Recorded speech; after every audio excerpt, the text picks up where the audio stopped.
পরম করুণাময় প্রভুর নামে শুরু করছি। সুফিজম বিডি ইউটিউব চ্যানেল আপনাদের সবাইকে স্বাগতম। আপনাদের সাথে আছি আমি DM রাহাত। আজ আমরা অমৃত জিজ্ঞাসার তৃতীয় পর্ব শুরু করতে যাচ্ছি। আজ আপনাদের যে প্রশ্নগুলোর উত্তর দেওয়ার চেষ্টা করব সেগুলো হলো, মানুষ যদি আল্লাহর প্রতিনিধি হয়ে থাকে তাহলে স্বর্গ নরক বা জান্নাত জাহান্নাম কেন বানালেন? আরেকজন প্রশ্ন করেছেন, জাহান্নাম ও জান্নাত কি? আরেকজন প্রশ্ন করেছেন, মানুষের আত্মা কি অন্য রূপে কর্মের উপর ভিত্তি করে আবার ফিরে আসে? আজ এই প্রশ্নগুলোর উত্তর দেওয়ার চেষ্টা করব।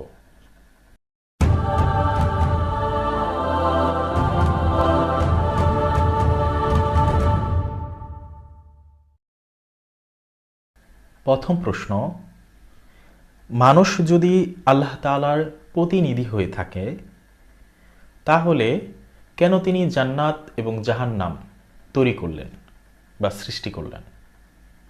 এই প্রশ্নটি এসেছে মূলত সেই আলোচনা থেকে যেখানে বলা হয়েছিল যে মানুষকে আল্লাহ তাআলা তার প্রতিনিধিত্বের জন্য বা প্রতিনিধি হিসেবে এই পৃথিবীতে প্রেরণ করেছেন বা পাঠিয়েছেন।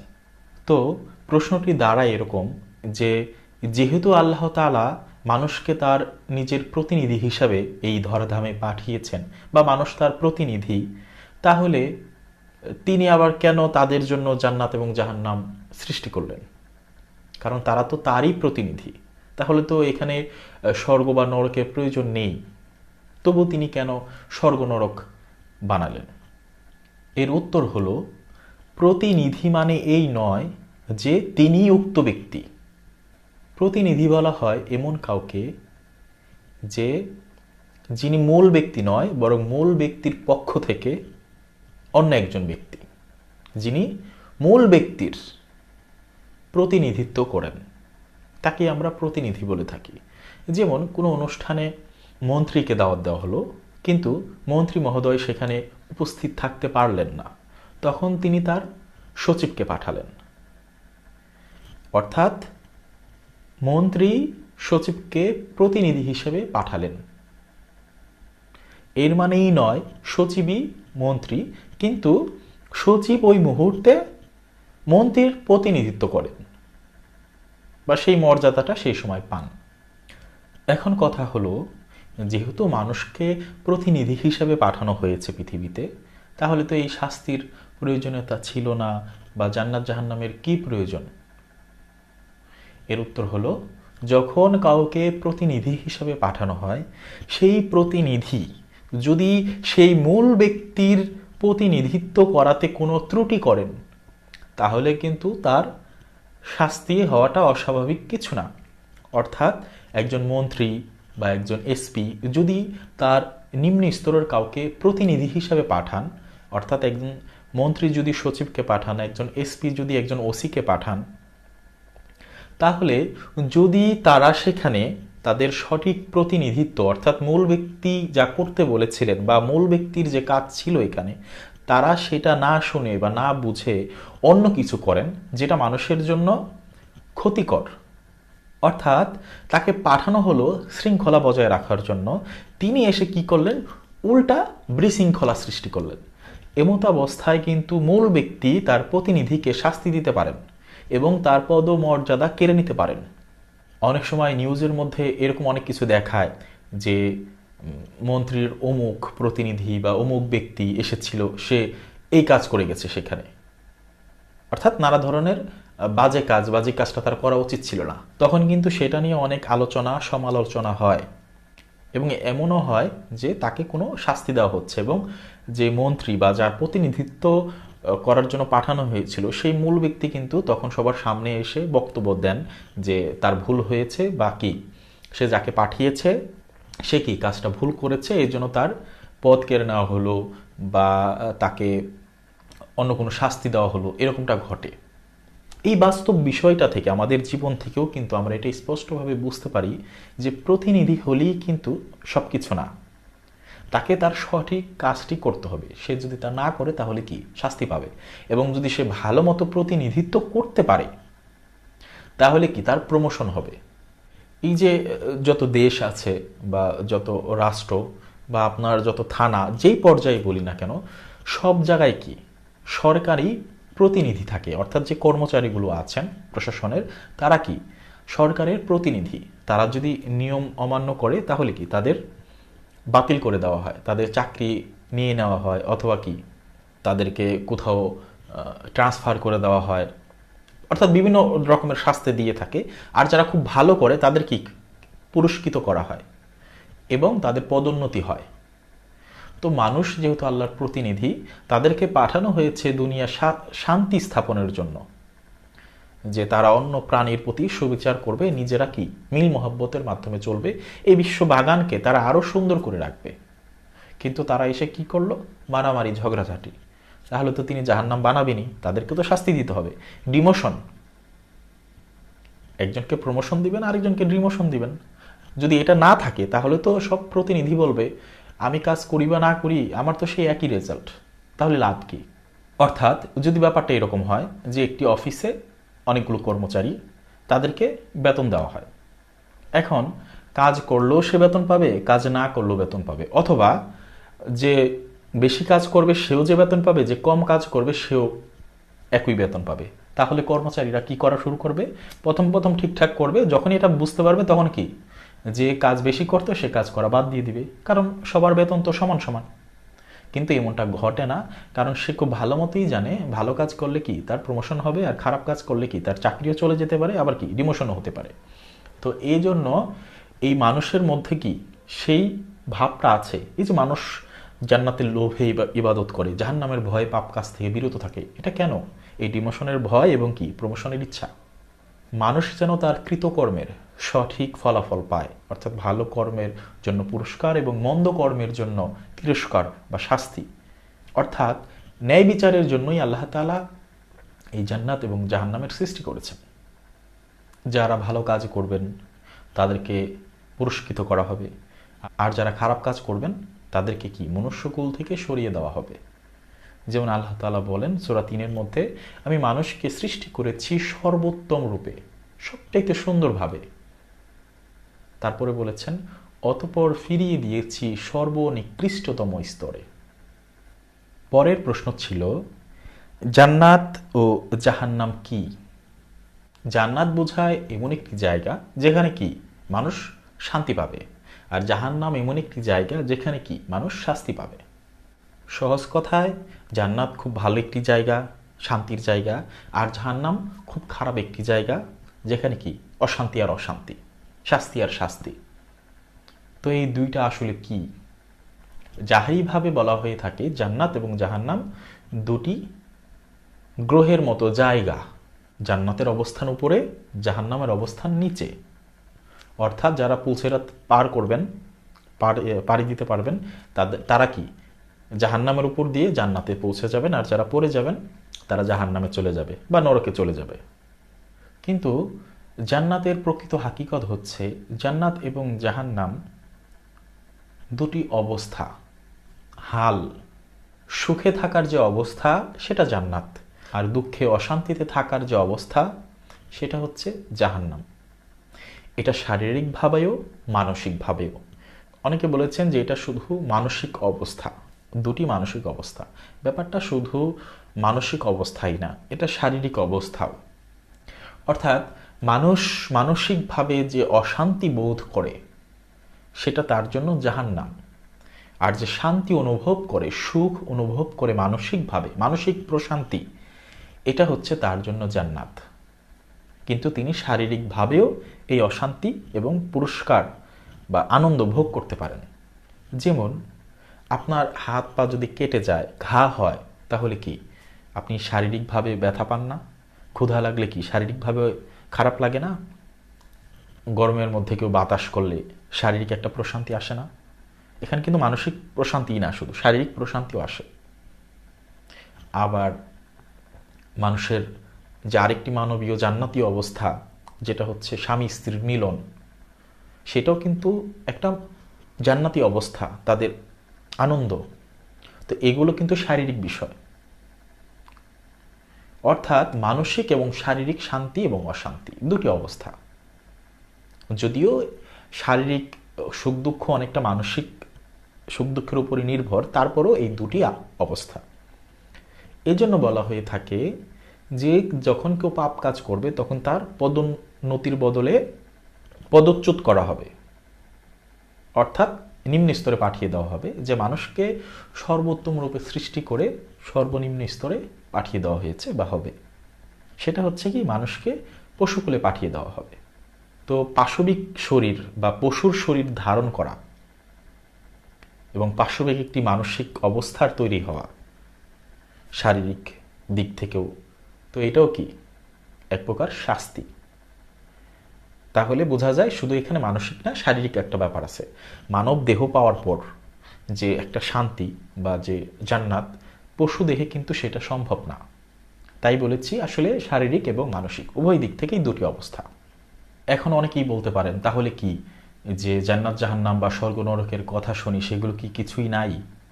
বিষয় হচ্ছে কোরআন এবং হাদিসে যাই বলা হয়েছে তা সবই সত্য, তবে আমরা অনেক কিছুই বুঝতে ভুল করেছি। একটু সহজভাবে ভাবুন, যদি সবাইকে জান্নাতে ঢুকিয়ে দেওয়া হয় এবং বাকিদের জাহান্নামে শাস্তি দেওয়া হয়, তাহলে ইবাদত কে করবে, কারা করবে?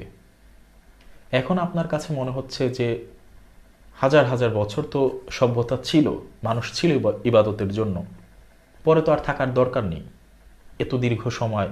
কিন্তু একবার ভেবেছেন যে যদি সব শেষ হয়ে যায়, জান্নাত জাহান্নামই থাকে, তার পরবর্তী তো অনন্তকাল, অর্থাৎ এই যে সময়টা চলে গেছে পৃথিবীর সভ্যতার, তার চাইতেও তো লক্ষ লক্ষ গুণ বেশি সময় অনন্তকাল রয়ে গেছে। তাহলে সেই অনন্তকালে কে ইবাদত করবে, কার দাসত্ব কে করবে? জান্নাত জাহান্নামে তো ইবাদতের কিছু নেই, সেটা আমার পরীক্ষার ফলাফল পাওয়ার পর যে পুরস্কার বা যে শাস্তি, সেটা। জাহান্নামে কেউ ইবাদত করবে না, জান্নাতে ইবাদতের কিছু নেই। তাহলে ঈশ্বরের নাম কে নেবে, আল্লাহর নাম কে নেবে, তার গুণগান কে গাইবে? তাহলে তার এই সৃষ্টির, এত সুন্দর সৃষ্টির উদ্দেশ্য কি, দরকার কি? যদি এটাই হতো যে পরবর্তীতে অনন্তকালের জন্য জান্নাত জাহান্নামই থাকবে, তার ইচ্ছা যে সে জন্মের একদম শাস্তি দিতে থাকবে, আর তার জন্মের একদম সুখ আর সুখ সুখ সুখ অনন্তকাল খালি এটা চলতে থাকবে, তাহলে তো তিনি এই পৃথিবী গ্রহ সৃষ্টি না করতে পারতেন। এটাই সবচেয়ে উত্তম ছিল, যে একবারই তিনি জান্নাত বানাবেন, এখানে সবাই থাকবে, খালি সুখ আর সুখ, খালি সুখ আর সুখ। শয়তানকেও সৃষ্টি করা হতো না, পরীক্ষারও দরকার ছিল না, কারণ উনি চান যে ওনার ইবাদত করা হোক। স্রষ্টা তখনই স্রষ্টা যখন তিনি সৃষ্টি করেন, কেউ তখনই প্রভু যখন তার গোলাম থাকেন। তো সবাই যদি দাসত্ব বাদ দিয়ে দেয়, কারণ যে জাহান্নামে থাকবে সেও দাসত্ব বাদ দেবে, যে জান্নাতে থাকবে সেও বাদ দিবে, তারা শুধু ফল ভোগ করবে, তাহলে স্রষ্টার সেই মাহাত্ম্য কোথায় থাকবে? হ্যাঁ, তিনি একা একা মহিয়ান, ঠিক আছে, কিন্তু কথা হচ্ছে একার মধ্যে তো সেই শান্তিটা নেই। তাই তো তিনি এই বিশ্ববাগানকে সাজালেন। অর্থাৎ জান্নাত জাহান্নাম আছে, ছিল, থাকবে, সাথে তার এই সৃষ্টি জগৎও। হতে পারে কোনো কারণে এই পৃথিবী ধ্বংস হয়ে যেতে পারে, কিন্তু এর মানে এই না মানুষের কর্ম বন্ধ হয়ে যাবে, সৃষ্টি বন্ধ হয়ে যাবে, ব্যাপারটা তা না। তার এই জান্নাত জাহান্নামের প্রক্রিয়া, তার সৃষ্টি প্রক্রিয়া সবই কি চলমান থাকবে, আর তিনি অনন্তকালের জন্যই কি প্রভু থেকে যাবেন, স্রষ্টা থেকে যাবেন। আর কাউকে অনন্তকাল শাস্তি দেওয়ার মধ্যে কিছু নেই, আর অনন্তকাল সুখে রাখার মধ্যেও কিছু নেই। তিনি শুধু শাস্তি দেওয়ার জন্য সৃষ্টি করেন নাই, এটা তার উদ্দেশ্য না। তাই জান্নাত এবং জাহান্নামের প্রকৃত হাকিকত হচ্ছে যে এটি হচ্ছে দুটি অবস্থা। আরেকটি প্রশ্ন ছিল, মানুষের আত্মা কি অন্য রূপে কর্মের উপর ভিত্তি করে ফিরে আসে? অর্থাৎ মানুষের যে আত্মা আছে সেটা কি আবার অন্য কোনো রূপে, অর্থাৎ পশু হয়ে বা উদ্ভিদ হয়ে বা অন্য কিছু হয়ে, পাখি হয়ে, তার কর্মের কারণে, অর্থাৎ কর্মের উপর ভিত্তি করে যে সে যা করলো তার একটা ফল ধরা হলো যে হ্যাঁ এতে সে পশু হতে পারে, পাখি হতে পারে, বা এই শাস্তি পাবে, সে মানুষ না হয়ে অন্য কোনো রূপে আবার পৃথিবীতে ফিরে আসবে, এরকমটা কি হয় কিনা? এটার উত্তর হচ্ছে বিষয়টা আসলে জন্মান্তরবাদের। অনেকে জন্মান্তরবাদ মানেন, অনেকে মানে না। যারা জন্মান্তরবাদ মানেন না তাদেরকে এই প্রশ্নের উত্তর দিয়ে কোনো লাভ নেই, কারণ তারা যেটা মনে করেন সেটা হচ্ছে কি আর কেউ কোনো রূপে ফিরে আসবে না, বরং কি একদলকে জান্নাতে ঢুকিয়ে দেওয়া হবে, আরেক দলকে জাহান্নামে, এবং তারা কি সেখানে চিরকাল থাকবে, তাদেরকে আর আসতে হবে না, ইবাদত করতে হবে না, শাস্তি যারা পাওয়ার খালি শাস্তিই পেতে থাকবে অনন্তকাল, যারা সুখে থাকার অনন্তকাল সুখেই থাকবে। কিন্তু যারা জন্মান্তরবাদ মানেন তাদের উদ্দেশ্য বলবো, হ্যাঁ, মানুষ তার কর্মের কারণে ভিন্ন রূপে ফিরে আসতে পারে। কারণ আমি যা করব তার ফল পাবো। আল্লাহ তাআলা বলেছেন যে যে যা করবে ভালো এবং মন্দ সে তার ফল পাবে। এখন আমি যদি পশুর মতো কর্ম করি তাহলে অবশ্যই পশুর মতো ফল পাবো। আর পশুর মতো ফল পেতে হলে কিন্তু আমাকে পশুই হতে হবে, সেটা আমি মানুষ রূপে পাবো না। অর্থাৎ আমার কর্ম এমন হবে যে এই জন্য আমাকে এই ধরনের শাস্তি পেতে হবে, এই পশু বা এই কুলে জন্ম নিতে হবে, এতদিন থাকতে হবে, এইরকম হয়ে থাকতে হবে। সেটার উপর নির্ভর করে তিনি আমাকে, আমার আত্মাকে আবার কি মানব কুলের পরিবর্তে অন্য কোনো কুলে বা প্রজাতিতে পাঠাতে পারেন। যেমন কর্ম হলো পশুর মতো, কিন্তু তারপরও কিছু ভালো গুণাগুণ থাকলো। এমতাবস্থায় যেটা হতে পারে যে পশুকুলে জন্ম হলো, ধরেন একটি কুকুর, কিন্তু সেই কুকুরটি সাধারণ কুকুর না, বিশেষ কুকুর, অলিতে গলিতে ঘোরা, খাবারের জন্য ছোটাছুটি করা, এই ধরনের কুকুর না। এমন একটি কুকুর যে কি বিশেষ অবস্থায় থাকবে, এসি ঘরে থাকবে, তার খাবারের জন্য দামি দামি ব্যবস্থা থাকবে, তার চিকিৎসার ব্যবস্থা থাকবে। আছে না অনেক কুকুর এরকম, তাদের জীবন কিন্তু উন্নত, অনেক মানুষের চাইতেও তাদের জীবন উন্নত থাকে বাহ্যিক দিক থেকে, কিন্তু তবুও সে পশু। আবার অনেক কুকুর এরকম থাকে যে অলিতে গলিতে ঘুরে, কেউ খাবার দেয়, কেউ দেয় না, কেউ হাত পা ভেঙে দেয়, তার শোয়ার জায়গা থাকে না, চিকিৎসার প্রয়োজন হলে দেখা যায় তার চিকিৎসা হয় না এবং কি সে মারা যায় বা অসুস্থ থাকে অনেক দিন পর্যন্ত। এটাও কিন্তু কর্মের কারণেই হয়।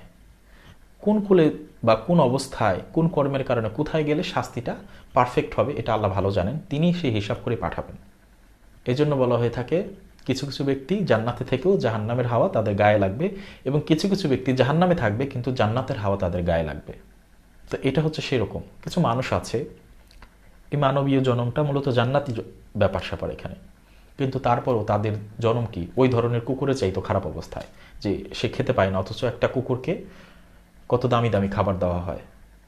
আবার কিছু কিছু কুকুর একদম এসি ঘরে থাকে, অনেক ভালো ভালো খাবার, কিন্তু কি সে মানুষের মতো কথা বলতে পারে না, তার অনুভূতি প্রকাশ করতে পারে না, তাকে যা করতে বলা হয় তাকে তাই করতে হয়, অথবা কি সে তার মনের ভাবও প্রকাশ করতে পারে না। সে এত সুখের মধ্যে থেকেও কি সবচাইতে দুঃখী। এটা হচ্ছে কি জাহান্নামে থাকছে যেহেতু পশুকুলে, কিন্তু কি তার খাবার দাবারের ব্যবস্থা, থাকা খাওয়ার ব্যবস্থা সবই কি রাজকীয়, জান্নাতি একটা ভাব। এখন কথা হলো, ধরে নিন আপনি জন্মান্তরবাদ মানেন না বা মানবেন না, তাহলে আপনার আত্মা কী রূপে ফিরে আসবে? ধরলাম ফিরিয়ে আসবে না, কিন্তু আপনি তো আপনার কর্মের ফল অবশ্যই পাবেন।